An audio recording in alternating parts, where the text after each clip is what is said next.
Bien, mesdames et messieurs, chers collègues, chères étudiantes, chers étudiants, nous sommes très heureux de vous accueillir ici avec Marie-Françoise Roy et avec toutes les organisatrices, organisateurs de cette journée qui s'inscrit elle-même dans un ensemble de manifestations autour des droits, autour des femmes, autour de la place des femmes, autour de l'égalité. Alors cette manifestation, je crois qu'elle a pris naissance il y a 3 ans et elle s'est installée comme un événement fort, phare, fédérateur entre nos établissements de l'université de Rennes, l'université Rennes 2, l'université associée, les grandes écoles et je pense aussi aux organisations de recherche.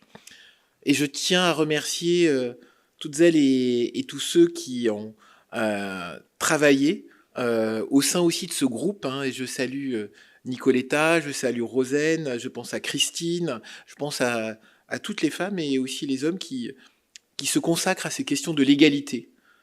Et aujourd'hui, le thème que vous avez choisi, ben, c'est finalement aussi comment une discipline, en ne voyant pas les femmes, en ne les prenant pas en compte, voire en les discriminant, renforce ce monde dominé par les hommes, ou au contraire contribue à l'égalité. Et je crois que cette question sera abordée par Marie-Françoise Roy, qui nous apportera son éclairage, son expertise et surtout son engagement. Vous l'avez vu défiler, il y a un très bel événement qui se prépare, cette mise justement en visibilité. Nous en parlions ensemble de ces femmes professeurs dont vous avez vu les noms défiler devant vous. Hein. Claudine Hermann, physicienne, Marion Créange, informaticienne, Hannah Arendt, philosophe et politiste, Rosalind Franklin, biologiste qui a découvert la structure de l'ADN, Ada Lovelace, informaticienne, créatrice du premier programme informatique, Elinor Ostrom, économiste, Nobel, Katia Kraft, volcanologue. Et je me réjouis que la ville de Rennes, la maire de Rennes, engagée avec les universités et avec vous toutes et tous, eh bien, ait pu, après cette consultation au sein de la communauté universitaire, puisse, j'allais dire, renommer ces allées de Beaulieu qui porteront ces noms de chercheuses. C'est une magnifique aussi initiative et qui fait suite, je le dis aussi pour nos collègues mathématiciennes, à voir pour le premier amphithéâtre du campus de Beaulieu choisi notre grande mathématicienne aussi iranienne, et je pense que c'était un symbole d'universalité et d'égalité. Et nos établissements, ben, ils poursuivent ces objectifs, promouvoir les rôles, les modèles, les femmes chercheuses en montrant leur diversité, la multiplicité des parcours, sensibiliser les jeunes générations, toutes les générations d'ailleurs, sur les possibles choix d'orientation. C'est aussi pour ça d'ailleurs que nous étions avec Elisabeth Borne pour le lancement de Tech for Toutes, et je crois qu'on aura aussi un engagement. Je pense à tout ce qui est fait pour attirer les femmes et les sciences, mathématiques, technologies, où les femmes sont actuellement encore sous-représentées. Et pour nous, c'est un combat majeur. Donc l'université, c'est forcément ce lieu de connaissance, de partage, de mixité et d'ouverture. Alors, on ne peut pas ne pas parler de l'actualité aujourd'hui.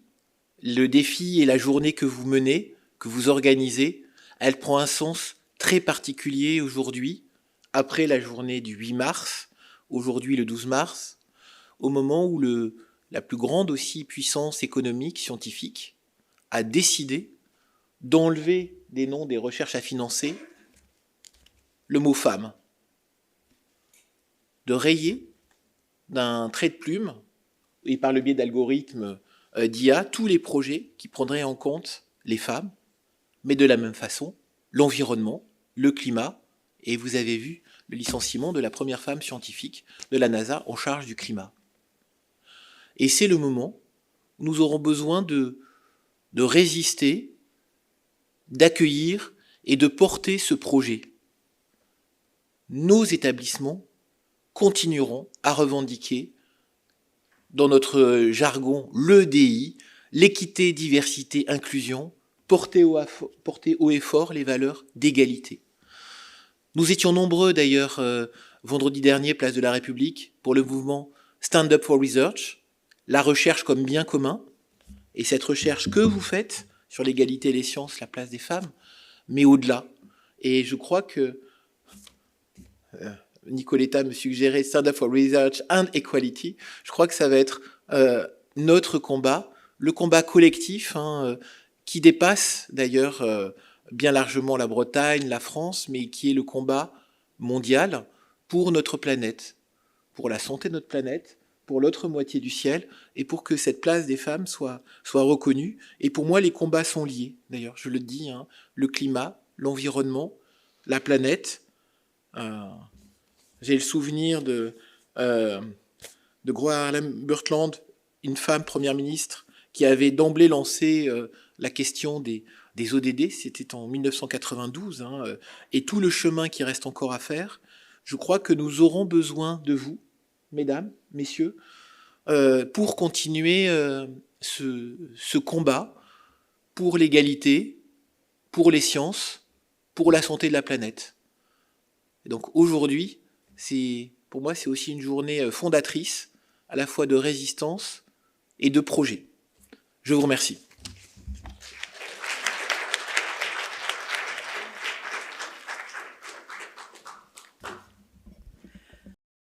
Merci beaucoup, David. David Ellis, président de l'Université de Rennes. Donc, je vais être très courte parce qu'il y a déjà beaucoup de choses qui ont été dites. Donc, effectivement, cette journée est une journée interdisciplinaire et je précise que c'est dans le cadre... elle est soutenue par l'Université de Rennes avec tous ses établissements, ainsi que l'Université de Rennes 2, établissements associés, et le Collège doctoral de Bretagne. Donc, également, la ville de Rennes, puisqu'il y a une campagne rennaise qui s'appelle « Démasquons les inégalités entre les femmes et les hommes partout. L'égalité, c'est la règle », donc, dont fait partie notre journée. Donc, vous avez peut-être vu les affiches, d'ailleurs, on en voit partout dans Rennes. Alors, ce qui est original dans notre manifestation, ce que David nous disait déjà tout à l'heure, c'est que notre comité scientifique est formé de doctorantes et de doctorants en majorité, avec des points fixes qui sont mon ami Nicoletta Tchou et moi-même depuis quelques années. Donc, et cette idée avait été proposée par Nicoletta, et je pense que ça fait vraiment sens d'avoir à la fois des doctorantes et des doctorants qui se mobilisent pour l'organisation de cette journée. Ça leur donne aussi une expérience dans ce que ça veut dire de préparer une journée scientifique. Donc, notre idée était d'ouvrir les thèmes. Et donc, cette année, comme vous le voyez, on a un programme très, très, très varié avec de la philosophie, de la sociologie, des sciences de l'éducation, de l'astronomie en Iran. On parlait de Mariam Mirzakhani qui est là tout à l'heure, donc grande mathématicienne iranienne, mais là, on aura une intervenante venant à distance, parce qu'elle est actuellement exilée d'Iran, elle est réfugiée au Canada, donc elle interviendra à distance, une physicienne en France, et enfin la littérature de l'Espagne contemporaine. Si on regarde ce qu'on avait fait l'an dernier, on avait parlé d'architecture, de linguistique, de médecine, avec le cas d'une maladie qui a été très longtemps négligée, qui est l'endométriose, et les programmes sur l'égalité dans l'enseignement supérieur et la recherche en Europe. L'année précédente, on avait un exposé d'économie. L'année précédente, on n'avait pas eu beaucoup de chance parce que c'était au moment d'une grève de train. Donc, la plupart des conférenciers et conférencières étaient intervenus à distance. Mais nous, on était là dans l'amphi. Donc, sur l'évaluation des politiques publiques, donc c'était de l'économie, de nouveau de la médecine, mais là, cette fois-ci, sur la contraception masculine et les freins qu'il y a à son développement, des sciences du sport, l'informatique et l'archéologie. Entre-temps, entre l'an dernier et cette année, on a une autre initiative qui est de faire une exposition de photos qui s'appelle « Les femmes et l'eau en Afrique de l'Ouest » dans le cadre du Village des Sciences.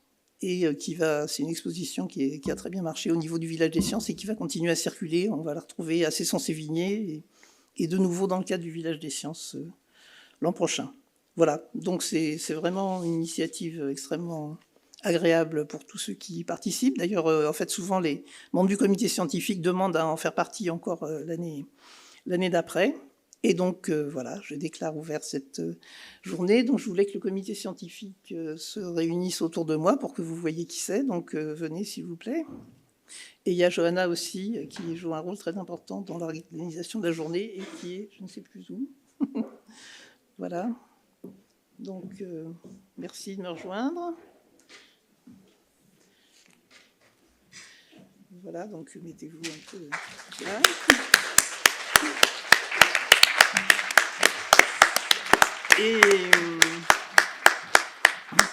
Et donc, le comité scientifique sera amené aussi à parler un peu de ses motivations en fin de journée. Donc, voilà, pour l'instant, vous pouvez les repérer en personne et après, vous saurez pourquoi ils sont là.